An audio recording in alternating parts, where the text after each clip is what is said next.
सदर ब्लॉक अंतर्गत रूपसा बीणापाणी शिशु मंदिर में विज्ञान मेला अनुष्ठित हो जाइछि। पिलामानंको निजर श्रेणी अनुଯାୟୀ जूनियर सब जूनियर और सीनियर विभाग रे विभाजित कराई नंबर बंटन कर विचारक भाव स्थानीय महापात्र उच्च विद्यालय विज्ञान शिक्षयित्री ज्योत्स्ना राणी बेहेरा, खुंटा विवेकानंद शिक्षा केन्द्र गुरुमा दमयंती महांती, प्रियदर्शिनी नाथ जोग देइथिले। मुख्य अतिथि अवसरप्राप्त स्वास्थ्य कर्मी प्रफुल्ल जेना जोगदे आज शिशु कालीर जड़े वैज्ञानिक हो पारे बोली अभिभाषण रखिथिले।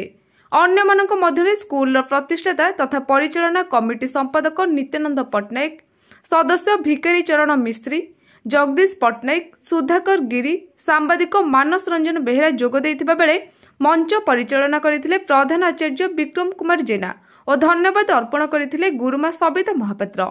परिशेष समस्त प्रतियोगी मानक सर्टिफिकेट और पुरस्कार प्रदान कर अभिभावक और अन्य गुरुमा कार्यक्रम को सुचारू रूपे परिचालना करथिले।